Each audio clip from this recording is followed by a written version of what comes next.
Had you sought my help. Had plus noun pronoun যদি হয় প্রথম অংশে, পরবর্তী অংশ হবে উড প্লাস বি ওয়ান। আর হ্যাড প্লাস বি থ্রি যদি হয় তার পরবর্তী অংশ হবে would have plus V three. Such a danger মানে কি, যদি তুমি আমার কাছে সাহায্য চাইতে, যদি তুমি আমার কাছে হেল্প চাইতে, আমি তোমাকে এরকম একটা বিপদ থেকে রক্ষা করতাম। স্ট্রাইক দ্য আয়রন অথবা স্ট্রাইক দ্য রড, এটার ক্ষেত্রে আপনি অবশ্যই মাথায় রাখবেন, এটা কিন্তু আসলে প্রবাদ বাক্য, একটা কথা আছে না, যোগ বুঝে খুব মারো। তার মানে আয়রনও থাকতে পারে, রডও থাকতে পারে। আর এরপরে অংশ আপনি মুখস্থ করতে হবে। তার মানে মুখস্থ কি, এটা পরবর্তী অংশটা কি, হোয়াই ইট ইজ হট, মানে যোগ বুঝে কূপ মারো মানে কি, মানে রডটা যখন গরম থাকে তখন কিন্তু কামারে পিটাই, ঠান্ডা হয়ে গেলে কিন্তু পিটালে কাজ হবে না। এই কারণে এটাকে বলে স্ট্রাইক দ্য রড অথবা iron while it is hot. The man who love their country, এখানে একটা ফাঁদ পাচ্ছে দেখেন, এটা স্বাভাবিক মনে করবে যে ইজ পেট্রিয়ট, তার মানে এখানে হতে পারে, দেখেন এটা কিন্তু ফ্লোরাল করে দিছে, এটা আপনাকে মাথায় রাখতে হবে। Are called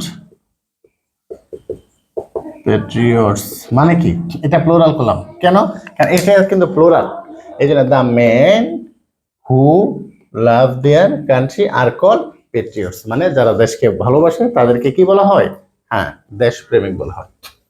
be punctual in your studies, or মানে কি সময় নিষ্ঠা হও তোমার পড়াশোনায়, অর আবার কি, you will not make a better result. পরে কি হতে পারে, food adulteration is a crime, মানে খাদ্য ভেজাল একটি অপরাধ। It is a high time, আমরা এই নিয়মটা জানি, it is a high time থাকিলে এরপরে সাবজেক্ট থাকিলে পরবর্তীতে বি টু বসে। আর যদি it is a high time এরপরে সাবজেক্ট না থাকে তখন টু প্লাস বি ওয়ান হয়। তার মানে এখানে কি হতে পারে, food adulteration is a crime, it is a high time we took proper steps against, কি দেওয়া যায়, মানে against food adulteration, food adulteration মানে এখানে উপযুক্ত সময় খাদ্য ভেজালের বিরুদ্ধে কি করা উচিত, যথাযথ পদক্ষেপ নেওয়া উচিত।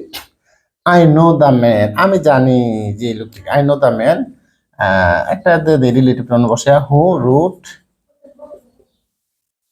দ্য লেটার, যে লোকটি চিঠিটি লিখেছিল আমি তাকে চিনি।